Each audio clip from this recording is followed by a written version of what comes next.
تو کہا محبوب مجھے قسم تیرے زمانے کی، انسان خسارے میں ہے۔ اب انسان تو خسارہ ماننے کو تیار نہیں ہے۔ وہ کہتا میں تو خسارے میں نہیں ہوں، میں تو ہواؤں کے دوش پہ اڑتا ہوں، میں تو کائنات کو نخچیر بنایا ہوا ہے، زمانہ میرا باج گزار ہے، ستاروں پہ کمندے میں ڈال چکا ہوں، میں اپنی زندگی کو آسائشوں سے بھر لیا ہوا ہے۔ کہاں وہ گھاس پھوس کے جھونپڑے اور کہاں عالی نصب کوٹھیاں، کہاں کھانے کے لیے نان شبینہ بھی میسر نہیں تھا، اور کہاں اتنے کھانے کہ انتخاب مشکل ہو جاتا ہے، کہاں پیوند لگے ہوئے کپڑے اور کہاں اتنے لباس ہیں کہ بدلنے کی باری نہیں آتی ہے۔ تو میں تو خسارے میں نہیں ہوں، میں تو ہواؤں کے دوش پہ اڑتا ہوں، میں تو سمندر کی تہوں میں اتر جاتا ہوں، میں تو پوری دنیا کو گلوبل ولیج بنا لیا ہوا ہے، میں تو کائنات کا سارا حسن کشید کر لیا ہے، میں تو خسارے میں نہیں ہوں۔ اللہ کہتا ہے محبوب مجھے قسم تیرے زمانے کی، یہ خسارے میں ہے، یہ خسارہ ماننے کو تیار نہیں، اور اللہ کہتا ہے محبوب مجھے تیرے زمانے کی قسم یہ خسارے میں ہے۔ تو امام راضی فرماتے ہیں، آپ فرماتے ہیں جو خسارہ ہے یہ انسانیت کا ہے۔ اگر یہ ہواؤں کے دوش پہ اڑتا ہے تو یہ انسان کا کمال نہیں ہے، یہ تو چڑیا بھی اڑتی ہے، یہ تو مکھی بھی اڑتی ہے، اگر یہ پانی میں تیرتا ہے تو یہ تو مچھلی بھی تیرتی ہے، اگر اس نے آسائشیں اور سہولتیں اپنے لیے تلاش کر لی ہیں تو وہ تو دوسری مخلوقات کو بھی حاصل ہے۔ تو انسان کا خسارہ ہے، انسان کا یہ جو عروج جس کی یہ کہانی سنا رہا ہے یہ حیوانیت کا عروج ہے، اس کی انسانیت کہاں گئی؟ ہواؤں کے دوش پہ تو اڑتا ہے لیکن من کی دنیا سے تو ناآشنا ہے، یہ ستاروں پہ کمندے تو ڈال رہا ہے، ہمسائے کی تو خبر نہیں سے کو، یہ دنیا کے اوپر بڑا باخبر شخص ہے لیکن اسے جو ہے وہ اپنے من کی خبر بھی نہیں ہے۔ ہمارا نرم رو قاصد پیام زندگی لایا، خبر دیتی تھی جن کو بجلیاں وہ بے خبر نکلے، یہ تو من سے ناآشنا ہے، کہاں گئی اس کی انسانیت؟ یہ ہواؤں میں اڑتا ہے، اگر چاند کی چھاتی پہ قدم رکھ چکا ہے وہاں سے خاک لا کے دکھاتا پھرتا ہے کہ یہ میں نے جو چاند سے خاک جو ہے وہ اکٹھی کی تھی اور یہ دیکھو میں تمہارے سامنے رکھ رہا ہوں۔ تو زمین پہ پہلے تھوڑا بوجھ تھا کہ اور خاک لے آیا، انسانیت کو اس کا کیا فائدہ ہوا؟ یہ انسانیت کا عروج نہیں ہے، انسان تو خسارے میں ہے، انسانیت تو ڈوب رہی ہے۔ گھر کی آگ بجھی تو کچھ سامان بچا تھا جلنے سے، سو وہ بھی ان کے ہاتھ لگا جو آگ بجھانے آئے تھے۔ اس کی انسانیت کہاں گئی؟ یہ بھائی ہو کے بھائی کا گلا نہیں کاٹ رہا، کہاں گئی اس کی انسانیت؟ کہا محبوب مجھے قسم ہے تیرے زمانے کی، یہ خسارے میں ہے۔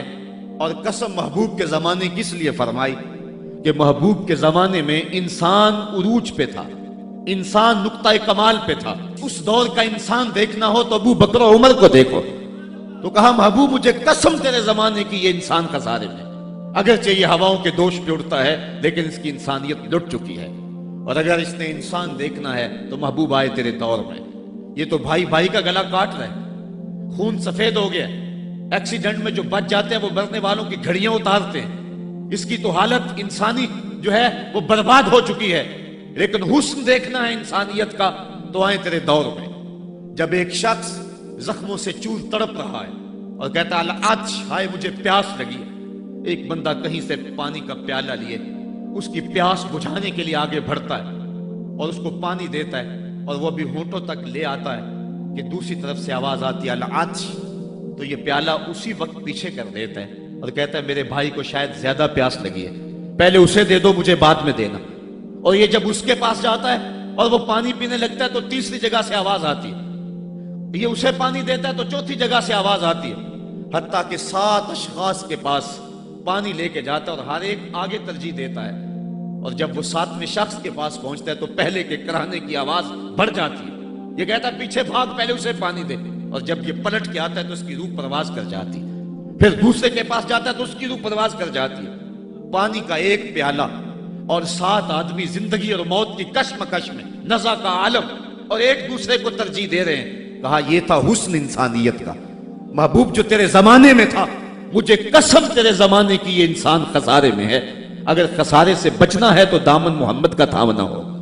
الا الذین آمنوا کا بیان اس پہ گواہی دے رہا ہے۔ تو یہ انسان کا خسارہ ہے۔ انسانیت کا خسارہ ہے۔ شیخ زادہ نے بیضاوی کے حاشیے میں ایک اور خسارے کا پہلو بیان کیا حضرت علی المرتضیٰ رضی اللہ تعالی عنہ سے۔ آپ فرماتے ہیں خسارہ یہ ہے، یہ انسان کی جو سانسیں ہیں، ہم لمحہ لمحہ سمجھتے ہیں کہ ہم بڑے ہو رہے ہیں لیکن ہم موت کے قریب ہو رہے ہیں۔ یہ سانسیں موت کی طرف بڑھنے والے قدم ہیں۔ تو یہ ہے انسان کا خسارہ جو اپنی سانسوں کے ذریعے کر رہا ہے۔ امام راضی لکھتے ہیں کہ ایک شخص پھٹے پہ رکھ کے برف بیچ رہا تھا، اور ایک بزرگ کہتے ہیں کہ مجھے ان الانسان لفی خسر کا ترجمہ سمجھ میں نہیں آتا۔ جب اللہ کرم نوازی فرمانے لگے تو پھر ہدایت کے سامان اس کے لیے بنتے چلے جاتے ہیں، اور جب کسی کی بہتری کا اللہ ارادہ نہ کرے تو اسے قرآن سے بھی ہدایت نہیں ملتی ہے۔ تو وہ کہتے ہیں میں گیا بازار میں، سمرقند کا بازار تھا، وہاں ایک آدمی پھٹے پہ رکھ کے برف بیچ رہا تھا، اور آواز کیا لگا رہا تھا، توجہ چاہوں گا، کہہ رہا تھا ارحموا من یذوب راس مالہ، اور میرے پہ رحم کرو، مجھ سے برف لے لو، اگر تم نے برف خریدنے میں دیر کر دی تو میں کمائی کیا کرنی ہے، جو میں نے پیسے لگائے ہیں وہ بھی میرے لٹ جائیں گے، میرا راس المال بھی برباد ہو جائے گا، کیونکہ برف ایسا سودا ہے کہ اگر گاہک وقت پہ نہ پہنچے تو نقصان ہو جاتا ہے۔ کوئی اور چیز ہے آج نہیں بکی تو کل بیچ لیں گے، کل نہیں تو پرسوں بیچ لیں گے، لیکن برف کا اگر گاہک وقت پہ نہ آیا تو کمائی کیا کرنی ہے، راس المال بھی لٹ جائے گا۔ تو وہ جانے والوں کو کہہ رہا تھا ارحموا من یذوب راس مالہ، اور میرے پہ رحم کرو، مجھ سے برف لے لو، اگر تم نے دیر کر دی تو میرا اثاثہ بھی لٹ جائے گا، میرا راس المال بھی برباد ہو جائے گا۔ تو وہ بزرگ فرماتے ہیں جب اس نے یہ بات کہی تو مجھے ان الانسان لفی خسر کا ترجمہ سمجھ میں آ گیا۔ میں نے کہا کہ ہم بھی اپنے سانسوں کی برف کو پگھلا رہے ہیں، اور قطرہ قطرہ جس طرح برف پگھلتی ہے، سانس سانس کر کے زندگی پگھل رہی ہے۔ اگر جلدی جلدی ان سانسوں کے بدلے میں نیکیاں لے لیتے ہیں تو یہ زندگی بچ جائے گی، ورنہ یہ زندگی برف کی طرح پگھل رہی ہے۔ ان الانسان لفی خسر، انسان خسارے کا سودا کر رہا ہے، لمحہ لمحہ موت کے قریب ہو رہا ہے۔ یہ سمجھ رہا ہے میں بڑا ہو رہا ہوں لیکن یہ چھوٹا ہو رہا ہے۔ جب گنتی الٹی شروع ہو جائے تو کام جلدی زیرو پر آ جاتا ہے، کسی کی 60 سے، کسی کی 70 سے، کسی کی 100 سے گنتی الٹی شروع ہے، اور لمحہ لمحہ ہم موت کی طرف بڑھ رہے ہیں۔ یہ انسانیت کا خسارہ ہے۔ ایک مفسر ہوا طبع طبعی ہے، تو ویسے ڈاماڈول لیکن بات بڑی پتے کی لکھ گیا۔ وہ کہتا ہے خسارے کا ایک اور پہلو بھی ہے، اور اس میں میں آپ کی تھوڑی سی توجہ بھی چاہوں گا۔ وہ کہتا ہے خسارہ یہ ہے کہ اللہ نے ایک شے کو ایک حسن دیا ہے تو دوسرے حسن سے اسے محروم رکھا ہے، تو وہ شے کہتی ہے کہ میں خسارے میں ہوں۔ اس کی مثال وہ کہتا ہے یہ پھول ہیں، ان میں خوشبو ہے لیکن روشنی نہیں ہے، اندھیرے میں آپ ان سے چراغاں نہیں کر سکتے، تو پھول کہیں گے ہم خسارے میں، ہمارے میں خوشبو تو ہے لیکن روشنی نہیں۔ چاند میں روشنی ہے لیکن اس میں خوشبو نہیں ہے، تو چاند کہتا ہے میں خسارے میں کہ میرے میں روشنی تو بڑی ہے، میرے دم سے کائنات میں اجالے تو پھیل جاتے لیکن خوشبو نہیں ہے، میں خسارے میں ہوں۔ ایک بچہ کہتا ہے میرے میں بچپنے کی معصومیت تو ہے لیکن جوانی کا بانکپن نہیں ہے، لہٰذا میں خسارے میں ہوں۔ ایک جوان کہتا ہے میرے میں جوانی کا حسن تو ہے لیکن بڑھاپے کا تجربہ نہیں ہے، لہٰذا میں خسارے میں ہوں۔ اور ایک بوڑھا کہتا ہے کہ میرے میں بڑھاپے کا تجربہ تو ہے لیکن اب بچپنے کی وہ معصومیت کا، وہ کاغذ کی کشتی، وہ بارش کا پانی۔ اور اقبال کہتا ہے، آپ کے شہر اقبال میں آیا ہوں، وہ کہتا ہے کہ جنبش زنجیر در سے لطف آتا تھا مجھے، وہ کنڈی بھی ہلتی تھی تو اس سے بھی لطف آ جاتا تھا، آج تو نغمے بھی نہیں نہ بہلاتے، لیکن اس بچپن میں کنڈی کے ہلنے سے بھی لطف آ جاتا تھا تو غم بھول جایا کرتے تھے۔ وہ کیا کسی نے کہا تھا کہ اپنے جل جانے کا بھی احساس نہیں تھا، جلتے ہوئے شعلوں کو چھیڑا کرتے تھے، اب تو ایک آنسو بھی رسوا کر جاتا ہے، بچپن میں جی بھر کے رویا کرتے تھے، اب تو وہ رونے کا حسن بھی نہیں نہ رہا۔ تو کہا کہ میرے پاس بڑھاپے کا تجربہ تو ہے لیکن بچپنے کی معصومیت نہیں ہے، لہٰذا میں خسارے میں ہوں۔ ایک شب زندہ دار کہتا ہے کہ میرے پاس سحری کے آنسو تو ہیں لیکن علم کا بانکپن نہیں ہے، اور ایک عالم کہتا ہے کہ میرے پاس علم کے کمال تو ہیں لیکن تہجد کے سجدے نہیں ہیں، لہٰذا میں خسارے میں ہوں۔ بلبل کہتی ہے میرے لہجے میں تو حسن ہے لیکن میرے بازوؤں میں طاقت نہیں ہے، لہٰذا میں خسارے میں ہوں۔ شیر کہتا میرے بازوؤں میں تو طاقت ہے لیکن میرے پر نہیں ہے کہ میں اڑ سکوں، لہٰذا میں خسارے میں ہوں۔ کوئل کہتی ہے میرے لہجے میں تو جادو ہے لیکن رنگ میرا کالا ہے، لہٰذا میں خسارے میں ہوں۔ مور کہتا ہے میرے پروں میں تو حسن ہے لیکن میرے پاؤں بدصورت ہیں، لہٰذا میں خسارے میں ہوں۔ تو وہ کہتا ہے کہ کائنات کی ہر شے کسی نہ کسی طرح خسارے میں ہے، لیکن پھر کہتا ہے اگر تمہیں شوق ہو کہ ایک ذات ایسی بھی دیکھیں جس میں خسارہ نہ ہو تو آؤ مدینے کی گلی میں آ جاؤ۔ حسن کی ساری شوخیاں، جمال کے سارے کریمے اور حسن کا سارا بھاک پن اگر ایک ذات میں دیکھنے کا شوق آ جائے، حسن یوسف دم عیسیٰ ید بیضا داری، ہما دارند آنچے خوباں تو تنہا داری۔ کائنات حسن جب پھیلی تو لا محدود تھی اور جب سمٹی تو تیرا نام بن کے رہ گیا۔ اگر یہ شوق ہو کہ کائنات کے سارے حسن ایک پیکر میں دیکھیں تو کہا اس کے لیے میں نے ایک محمد ہی بنا دیا ہے۔ سارے حسن ایک پیکر میں آپ کو ملیں گے، سارے کمال اور سارے جمال اور سارے عروج اور ساری عزتیں اور سارے مراتب آپ کو ایک ذات میں جمع ملیں گے، اور محمد ہوتا ہی وہ ہے جو مجمع کمالات ہو۔ تو کہا کہ یہ ہے ایک خسارے کا پہلو، اور کائنات میں ایک ہی شخص ہے جو خسارے سے بچا ہوا ہے۔ اب جو اس ذات سے وابستہ ہوگا وہ بھی خسارے سے بچ جائے گا۔ الا الذین آمنوا، جس کے ہاتھ میں یہ دامن ہو وہ خسارے سے بچ جائے گا، ورنہ خسارے سے کوئی بچ نہیں سکتا۔ نہ دولت بچا سکتی ہے، نہ اقتدار کی بچھی ہوئی مسندیں خسارے سے بچا سکتی ہیں، نہ کوئی اور انسان کو دنیاوی کمال خسارے سے بچا سکتا ہے۔ اگر خسارے سے بچنا ہے تو ہاتھوں میں دامن مصطفیٰ لینا ہوگا۔ وہ کبھی آپ نے دیکھا ہوگا، اب تو وہ دور بدل گیا ہے، وہ چکی ہوتی تھی جس میں وہ گندم پیستے ہیں، مختلف چیزیں، تو اس کے دو پتھر ہوتے ہیں، ایک نیچے والا ساکن، اوپر والا متحرک، تو درمیان میں اس کے ایک کلی ہوتی ہے جس کے ارد گرد اس کو گھماتے ہیں، تو وہ جو دانے ہیں وہ درمیان خالی جگہ میں ڈالتے ہیں، اس کو گالا کہتے ہیں، اس میں ڈالتے ہیں اور پھر اس چکی کو گھماتے ہیں، تو جو دانے اس مرکز سے، اس کلی سے ہٹ جاتے ہیں وہ پس جاتے ہیں، اور جو اس کلی سے لگ کے رہتے ہیں وہ بچ جاتے ہیں۔ کہا محبوب مجھے قسم تیرے زمانے کی، انسان خسارے میں ہے، الا الذین آمنوا، بچے گا وہ جو تیرے دامن سے لپٹ جائے گا۔ اور یہ میں مفہوم ایمان کا جو آپ کے سامنے دامن مصطفیٰ سے تمسک اختیار کرنا، یہ میری جذباتیت کا کمال نہیں، حقیقت ہی ہے۔ علامہ سعد الدین تفتازانی علیہ رحمہ شرح قائد میں لکھتے ہیں کہ ایمان ہے کیا؟ آپ فرماتے ہیں الایمان ہی تصدیق بما جاء بہ النبی صلی اللہ علیہ وسلم، حضور کے علاوہ ایمان ہو ہی نہیں سکتا ہے، یہ ممکن ہی نہیں ہے۔ اور یہ بات بھی ذہن میں بٹھا لیں کہ حضور سے ذہنی تعلق کا نام ایمان نہیں ہے، حضور سے قلبی تعلق کا نام ایمان ہے، اور یہ میرے مسلک کی پہچان ہے۔ صرف ذہنی تعلق کا نام ایمان نہیں ہے، قلبی تعلق کا نام ایمان ہے۔ اس کو مزید سہل کروں تو حضور کو نبی جاننے کا نام ایمان نہیں ہے، نبی ماننے کا نام ایمان ہے۔ ورنہ کتنے لوگ تھے جانتے تھے لیکن ایمان نہ لائے۔ الذین آتیناہم الکتاب یعرفونہ کما یعرفون ابناءہم، جن کو ہم نے کتاب دی وہ ایسے جانتے تھے جس طرح بیٹوں کو جانا کرتے، لیکن اس کے باوجود ایمان نصیب نہیں ہوا۔ ایمان جاننے کا نام نہیں ہے، ایمان ماننے کا نام ہے۔ پھول کو بلبل جانتی نہیں، مانتی ہے۔ اگر مانتی نہ ہوتی تو پھول کے گرد رقص بسمل کے تماشے نہ کرتی۔ شمع کو جانتے سارے ہیں لیکن مانتا صرف پروانہ ہے۔ تو ایمان جاننے کا نام نہیں ہے، ایمان ماننے کا نام ہے۔ اور جہاں تک جاننا بمعنی ادراک ہے تو وہ تو آج تک میرے رسول کو کوئی جان ہی نہ سکا۔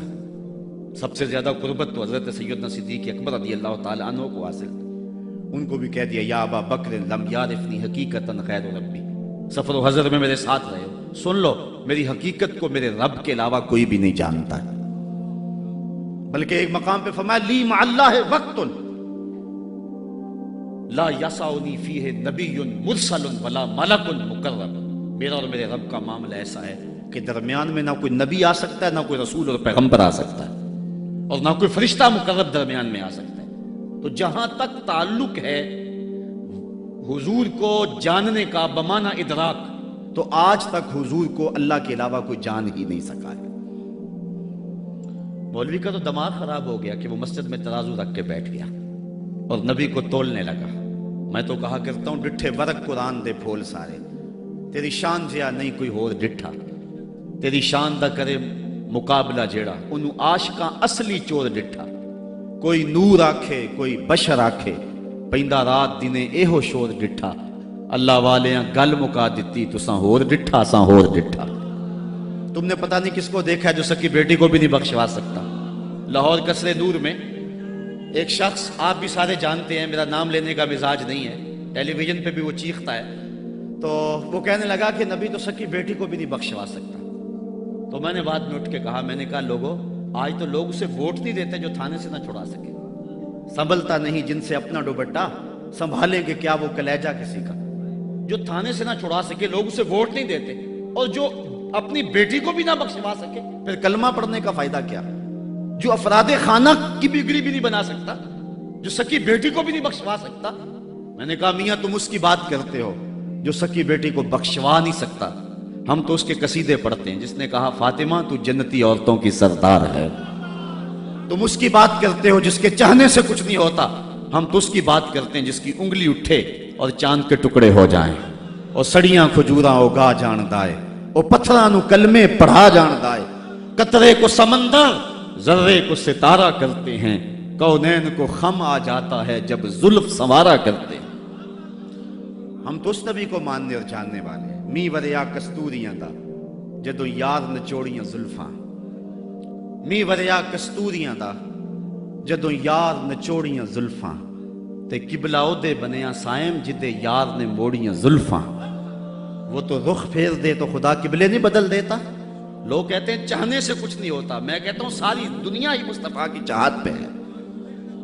قبیلہ بنو سلیم کی مسجد ہے، 4 رکعتی نماز ہے، 2 رکعت پڑھی جا چکی ہیں، 2 رکعت ابھی باقی ہے۔ خاطر آتر میں بات آئی کہیں قبلہ بدل جائے تو کیا خوب ہے۔ تو فوراً جبریل آگے کہا محبوب پھر دیر کاہے کی ہے، ابھی رخ پھیر لو۔ اب جن لوگوں نے مسجد قبلتین دیکھی ہے کہ پہلا قبلہ بالکل شمال میں اور موجودہ قبلہ بالکل جنوب میں، اور صحابہ تو ذہنی طور پہ اس کے لیے تیار ہی نہیں ہے، تو بتا دیا جاتا کہ اگلی نماز ہم ادھر پڑھیں گے۔ یہ نماز کا وقت بدلنا ہو نا تو 1 دن پہلے بتانا پڑتا ہے، کل سے نماز ظہر 2:15 بجے پڑھیں گے۔ اگر اسی دن ایسا کر لیں تو لوگ کہیں گے کہ یہ امام تو سلیقہ ہی نہیں رکھتا ہے، ہم تو آئیں 2 بجے کے حساب سے اور اب 2:15 تک بیٹھے رہیں۔ تو نماز کا وقت بدلنا ہو تو 1 دن پہلے بتانا ہوتا ہے، اور یہاں تو قبلہ بدلنا تھا، ایک نماز ہی پہلے بتا دیا جاتا، لیکن کہا محبوب ابھی رخ پھیر لو۔ یا اللہ تیری نماز تو پوری ہو لے، کہا میری نماز بعد میں پوری ہوگی، پہلے تیری مرضی پوری ہوگی، پہلے تیری مرضی پوری ہوگی۔ می وریا کستوریاں دا یہ تو یار نچوڑیاں زلفاں، قبلہ عہدے بنیا سائم جدے یار نے موڑیاں زلفاں۔ وہ تو رخ بدل دے خدا قبلے بدل دیتا، ہم اس نبی کی بات کرتے ہیں۔ تو بات کر رہا تھا کہ ایمان جاننے کا نام نہیں ہے، ایمان ماننے کا نام ہے۔ ہی التصدیق بما جاء بہ النبی صلی اللہ علیہ وآلہ وسلم۔ ایمان کے بعد اب یہ بات بھی ذہن نشین کریں کہ اس دنیا پہ سب سے بڑی دولت مجھے اور آپ کو جو عطا کی گئی ہے وہ دولت ایمان ہے، سب سے بڑی دولت۔ اگر ایمان نہیں سب کچھ مل گیا، کچھ بھی نہیں ہے، اور اگر کوئی چیز پاس نہیں ہے لیکن ایمان کی دولت موجود ہے تو یہ سب سے بڑا حسن اور سب سے بڑی بہار۔ اقبال کہتا ہے کہ اقبال یہ کس کے عشق کا فیض عام ہے، رومی فنا ہوا حبشی کو دوام ہے۔ یہ وہ دولت تھی جس کے دم سے اجالے ہوئے دنیا پر سب سے بڑی دولت جو حضرت انسان کو دی گئی ہے وہ دولت ایمان ہے، اور قیامت کے دن سب سے بڑی دولت جو حضرت انسان کو دی جائے گی وہ دیدار الہی ہوگا۔ تو یہ سب سے بڑی دولت، اور یہ محض اللہ کی کرم نوازی سے نصیب ہوتی ہے۔ انسان کی زندگی کے اچھے اعمال بعض اوقات ایمان کے نصیب ہونے کا سبب بن جاتے ہیں، یہ کبھی کبھی ایسا ہوتا ہے، لیکن ہوتی محض توفیق خدا بندی ہے۔ اس کی مثال جس طرح المجاشی فرزدق شاعر کا دادا حضور کی خدمت میں حاضر ہوتا ہے اور آقا کریم کی خدمت میں حاضر ہو کر کے اسلام کی دولت سے مالا مال ہوتا ہے اور پھر عرض کرتا ہے حضور میں نے اپنے زمانہ جاہلیت میں 360 بچیوں کو زندہ درگور ہونے سے بچایا، تو کیا مجھے اس نیک عمل کا جو زمانہ جاہلیت میں نے کیا اس کا کوئی صلہ ملے گا؟ چونکہ شاعر تھے اور شاید بڑا گداز اور نرم دل ہوتا ہے، وہ تو شاخ سے ٹوٹتے ہوئے پھول کو بھی برداشت نہیں کر سکتا۔ وہ کیا کہا تھا اقبال نے، دل نہیں شاعر کا ہے کیفیتوں کی رست خیز، کیا خبر تم کو درون سینہ کیا رکھتا ہوں میں، سچ اگر پوچھے تو افلا سے تخیل ہے وفا، دل میں ہر لہجہ نیا محشر بپا رکھتا ہوں میں، در غم دیگر بسوز و دیگر آرا ہم بسوز، گفتبت روشن حدیث گر توانی دار ہوش، کہہ گئے ہیں شاعری جزویست از پیغمبری، ہاں سنا دے پڑھ کے ان کو پیغام سروش۔ امیر منائی نے غالباً کہا تھا کہ خنجر چلے ہم پہ، خنجر چلے کسی پہ ہم، اور تڑپے جو ہم امیر تو درد سارے جہاں کے ہمارے جگر میں۔ اور اقبال نے آنکھ سے تشبیہ دی شاعر کو ایک جگہ پہ، مبتلا درد ہو کوئی عزم روتی ہے آنکھ، کس قدر ہم درد سارے جسم کی ہوتی ہے آنکھ۔ تو جب کوئی ظالم باپ اپنی بیٹی کو زندہ درگور کرنے لگتا تو یہ کہتا کہ میں تڑپ اٹھتا، گابن اٹھنیاں دے کر کے اس بچی کی جان چھڑا لیتا۔ اس طرح میں نے 360 بچیوں کی جان چھڑائی، کیا زمانہ کفر میں کیے گئے میرے اس نیک عمل کی مجھے کوئی جزا ملے گی؟ تو حضور نے مسکرا کے فرمایا کہ تجھے اس کی جزا مل تو گئی ہے کہ اللہ نے تجھے ایمان عطا فرما دیا۔ تو کبھی ایسا ہوتا ہے، لیکن اگر ایمان نہیں ہے تو اعمال کی جزا نہیں ہے۔ اسی لیے الا الذین آمنوا وعملوا الصالحات، اعمال کی جزا بصورت ایمان اگر مل جائے تو مل جائے، اور اگر ایمان نہیں ہے تو پھر آخرت میں لا خلا کوئی حصہ نہیں ہے۔ الا الذین آمنوا وعملوا الصالحات، انسان خسارے میں ہے۔ خسارے سے بچے گا وہ جس کے دامن میں 4 چیزیں ہیں، ایک ایمان، اور دوسرا اعمال صالحہ۔ ایمان کی زینت ہے، ہمارے احناف کے نزدیک اعمال نفس ایمان میں داخل تو نہیں ہے کیونکہ وہ مجرد تصدیق قلبی کا نام ہے، لیکن ایمان کا حسن جو ہے وہ اعمال ہے۔ آج ہمارا حال یہی ہے کہ دعوی ایمان ہمارے پاس موجود ہے لیکن مسلمانوں والے اعمال ہمارے پاس نہیں ہے۔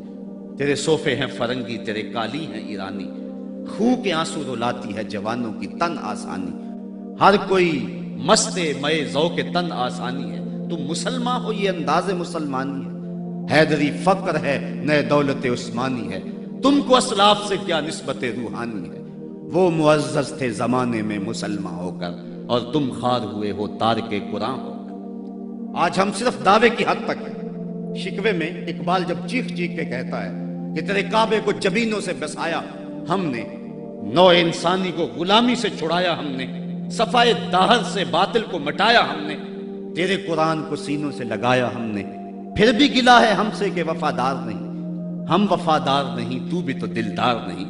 تو جب اس کا جواب آتا ہے تو سنیے، لہجہ تھوڑا سا بدلا، کہ میرے کعبے کو جبینوں سے بسایا کس نے، نو انسانی کو غلامی سے چھڑایا کس نے، صفائے دہر سے باطل کو مٹایا کس نے، میرے قرآن کو سینوں سے لگایا کس نے، تھے تو آباب تمہارے ہی مگر تم کیا ہو، ہاتھ پہ ہاتھ درے منتظر فردا ہو۔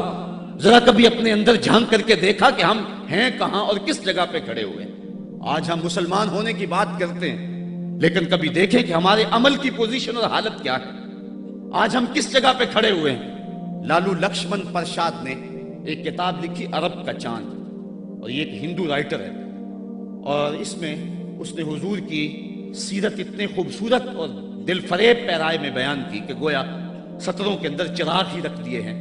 تو کسی نے سوامی لکشمن پرشاد سے پوچھا کہ تو نے مسلمانوں کے نبی پر اتنی خوبصورت سیرت کی کتاب لکھی ہے، تو حضور کا غلام کیوں نہیں بن جاتا؟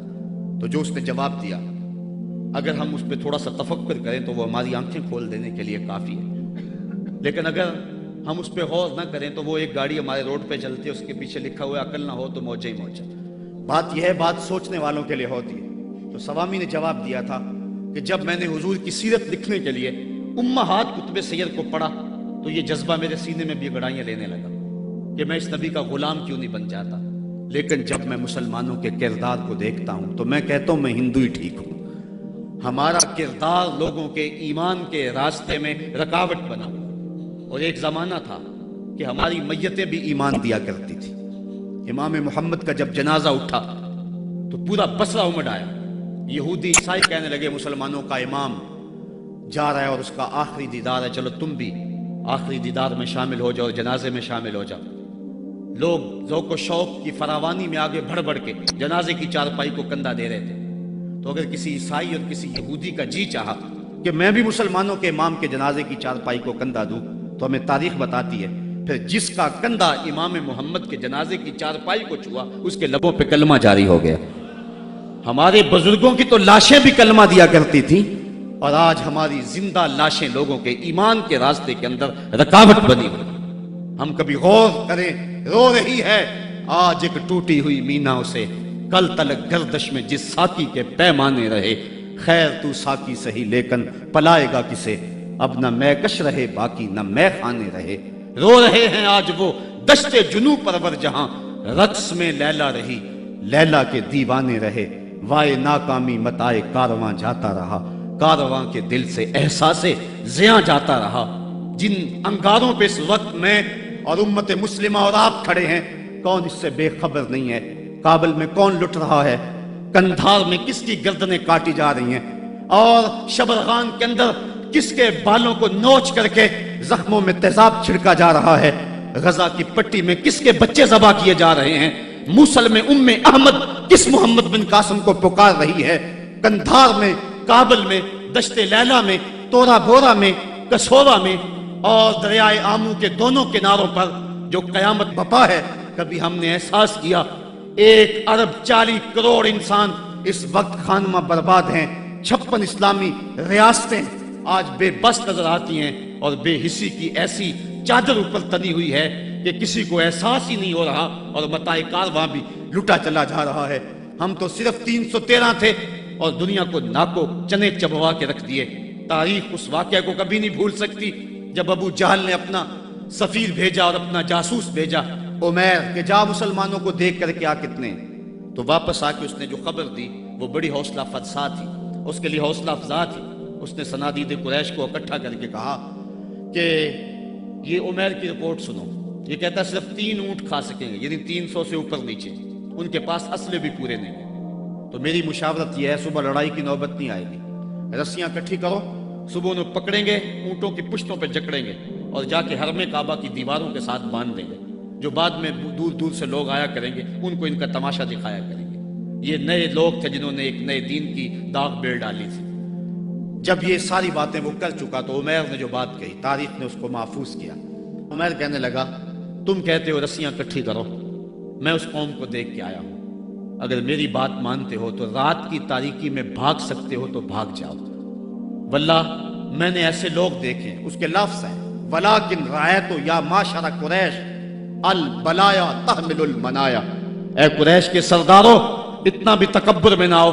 میں ان آنکھوں سے دیکھ کر کے آیا ہوں کہ یثرب کی اونٹنیاں اپنی پشتوں پہ نری موتیں اٹھا کے لے آئی ہیں اور وہ زخمی سانپوں کی طرح پیچو تاب کھا رہے ہیں، اور کل ان میں سے کوئی مرے گا نہیں جب تک تم میں سے ایک ایک کو لڑ نہیں جاتا. تو اگر تمہارے اتنے لوگ مارے جائیں تو افسوس ہے تمہارے جینے پہ. تم کہتے ہو رسیاں کٹھی کرو، میرا مشورہ ہے رات کی تاریکی میں بھاگ سکتے ہو تو بھاگ جاؤ. پھر اگلے دن عزیمت کی جو داستان مسلمانوں نے رقم کی، اس دن کو میرے رب نے بھی یوم فرقان کہہ کے پکارا. آج اگر ہم دیکھیں اپنے آپ کو، ہم کس جگہ پہ کھڑے ہیں؟ 1.40 کروڑ انسان اور یہ ہجوم اور 56 اسلامی ریاستیں، اور آج ہمارے اوپر جو حال ہے، آج ہے رسوا زمانے میں کلاه لالا رنگ. جو سراپا ناز تھے ہیں آج مجبور نیاز. آج ہم جس جگہ پہ کھڑے ہوئے کون نہیں جانتا ہے. ہر سمجھ دکھ ہی دکھ پھیلا ہوا ہے. ہمیں بڑی سنجیدگی سے سوچنے کی ضرورت ہے اور اپنے عمل کے محاسبے کی ضرورت ہے. یہ پچھلے دن گجرانوالہ میں بھی سڑکوں پہ لوگ نکل آئے تو میں بھی لوگوں میں شامل تھا. اور کون شخص ہے کہ جس کو امریکہ کے ساتھ ہمدردی ہوگی اور بش کے لیے دل میں کوئی نرم گوشہ ہوگا؟ وہ بدبخت شخص جس کی آستین کے ایک تار سے مسلمانوں کا لہو ٹپکتا ہے. تو میں نے لوگوں کو جو جوش و غضب میں نعرے لگا رہے تھے، ایک بات میں نے کہی تھی. میں نے کہا تھا آج تم امریکہ سے ٹکرانے کی بات تو کر رہے ہو، لیکن کبھی اپنے آپ کو جھانک کر کے دیکھا تمہاری مسجدوں کی لیٹرینوں کے جو لوٹے ہیں وہ بھی تو زنجیروں سے بندھے ہوئے ہیں. یہ تمہاری اخلاقی گراوٹ کی کہانی ہے. اگر باہر کوئی واٹر کولر نصب کر دیتا ہے تو تو اس کے اوپر جو گلاس رکھتا ہے وہ بھی زنجیروں سے باندھ کر کے رکھنے پڑتے ہیں۔ یہ ہے ہماری حالت، اور ٹکر لیتے ہم امریکہ سے۔ ہم کبھی اپنے پاؤں کو بھی تو دیکھیں، اپنی صورت کو بھی تو دیکھیں، اپنے کردار کو بھی تو دیکھیں کہ ہم کس جگہ پہ کھڑے ہوئے ہیں۔ ایک اچھا مسلمان تو بننے کی بڑی دور کی بات ہے، ہم ابھی تک تو ایک قوم نہیں بن سکے ہیں۔ ہم نے غور کرنا ہے، الا الذین آمنوا وعملوا الصالحات۔ اسلام ہم سے عمل مانگتا ہے، صرف زبانی دعووں سے کچھ نہیں ہوگا۔ عمل سے ہم نے اس دعوے پہ دلیل فراہم کرنی ہے۔ وتواصوا بالحق وتواصوا بالصبر، حق اور صبر کی وصیت۔ بات لمبی ہو رہی ہے اس لیے میں اپنی بات کو مختصر کرتا ہوں۔ یہ وصیت کا جو تکرار ہے اس میں بھی مفسرین فرماتے ایک حسن ہے، تاکہ مومن کبھی بھی وصیت کے عمل کو کبھی نہ چھوڑے۔ امام قرطبی نے حق پر جو ہیں وہ 3 قول بیان فرمائے ہیں۔ ایک قول یہ ہے کہ حق سے مراد قرآن ہے، اور میں اس پہ 2 باتیں آپ کے پیش کر کے اجازت چاہوں گا۔ اس دور میں، بلکہ ہر دور میں، قرآن کے دامن کو تھامنا ہی جو ہے وہ نجات کی ضمانت ہے۔ امام ترمذی نے حضرت علی المرتضیٰ سے حدیث جو ہے وہ تخریج کی ہے کہ حضور قرب قیامت کے تذکروں سے لوگوں کو آگاہ کر رہے تھے۔ تو عرض کی حضور پھر اس دور میں بچنے کی صورت کیا؟ تو بے ساختہ فرمایا اللہ کی کتاب قرآن مجید، جو اس کتاب سے جڑ جائے گا بچ جائے گا، اور جو اس کتاب سے پہلو تہی کرتا رہا اللہ اسے گمراہ کر دے گا۔ یہ وہ پاکیزہ کتاب ہے جو روشنیوں کا منبع ہے۔ قرآن مجید کے 5 حق ہیں، اس پہ الگ بحث کی جا سکتی ہے، لیکن میں ایک بات آپ کے سامنے رکھنا چاہتا ہوں بڑے درد دل کے ساتھ، کہ کیا ہم نے قرآن مجید کے حقوق کو پہچانا؟ آج ہم قرآن مجید کے ساتھ جو اس کتاب ہدایت کا تقاضا تھا کیا ہم نے پورا کیا؟ یہ بات درست ہے کہ گھر میں قرآن ہوگا تو برکتیں اتریں گی، اس بات کا بھی کوئی انکار نہیں کرتا۔ مکان بنایا، فیکٹری بنائی ہے، دکان بنائی ہے، تو بچوں کو بلا کے قرآن مجید کی تلاوت کروا لیں، برکت ہوگی۔ میں اس کا انکار بھی نہیں کرتا کہ مرنے والے کی روح کو اصال ثواب کریں گے تو اس کی قبر میں نور اترے گا۔ یہ بات بھی درست ہے کہ قرآن کے نور کے مقابلے میں کوئی ناری مخلوق نہیں ٹھہر سکتی، اس کے الفاظ کا دم کریں تو شفا نصیب ہوگی۔ لیکن مجھے بتاؤ، کیا قرآن مجید کے نزول کا مقصد یہ تھا؟ آپ کے شہر اقبال میں ہو، اور اقبال سے پوچھ لیتے ہیں، بڑی خوبصورت بات کر گیا۔ بندے صوفی و ملا اسیری، حیات از حکمت قرآن گیری، بآیاتش ترا کار جزی نیست، کیا یاسین او آساں بمیری۔ وہ کہتا ہے تو جاہل، صوفی اور کاہل ملا کے ایسے پھندے میں پھنسا کہ تو نے قرآن سے زندگی تلاش نہیں کی۔ قرآن کی آیتوں سے تجھے صرف اتنا ہی کام رہ گیا کہ جب تیرے بوڑھے کی روح اٹک گئی تو سورہ یاسین لے کے بیٹھ گیا تاکہ اس کی روح آسانی سے نکلے۔ اقبال کہتے ہیں اس میں کوئی شک نہیں ہے کہ اس کی روح آسانی سے نکل جائے گی، لیکن مجھے تو افسوس تیرے پہ یہ ہے کہ تو نے قرآن سے بھی مرنا ہی سیکھا۔ جس قرآن سے تو نے مرنا سیکھا، کاش اس قرآن سے تو نے جینا بھی سیکھ لیا ہوتا۔ اس کا ایک ایک حرف زندگی بخش ہے، اس کا ایک ایک لفظ نور بانٹتا ہے، حیات آفری ہیں اس کی آیتیں، اور یہ کتاب برکت ہی نہیں، کتاب ہدایت بھی ہے، یہ کتاب رحمت لوگوں کو زندگیاں دیتی ہے، حیات بخش ہے یہ کتاب۔ اس سے وابستگی اختیار کرنے والا زندگی کا حسن پا جاتا ہے۔ لیکن تو نے اس قرآن سے بھی مرنا ہی سیکھا، اور تو نے اس کو بس اسی مقصد کے لیے قرآن کو پڑھا۔ کاش اس قرآن سے تو نے جینا بھی سیکھ لیا ہوتا اور زندگی کا حسن اس سے کشید کر لیا ہوتا۔ وَتَوَاصَوْا بِالْحَقِّ، حق سے مراد جو ہے وہ قرآن ہے۔ وَتَوَاصَوْا بِالصَّبْرِ، اور صبر سے مراد ایک تو دکھوں پہ صبر ہے، شدائد پہ صبر ہے، اور امام قرطبی اور امام رازی اور دیگر ائمہ تفسیر لکھتے ہیں اس سے مراد عبادت پر تسلسل یہ بھی مراد ہے، صبر سے مراد استقامت علی الدین بھی مراد ہے، اور صبر سے مراد جو ہے وہ مشکل حالات میں دین کے دامن کو تھامے رکھنا یہ بھی مراد ہے۔ آج میری اور آپ کی حالت یہ ہے کہ آج ایک فیشن کے طور پہ یہ بات کہی جاتی ہے جی دین پہ چلنا بڑا مشکل ہے۔ میں پوچھتا ہوں دین پہ آج چلنا مشکل ہے یا جب بلال حبشی چلے تھے تو اس وقت چلنا مشکل تھا؟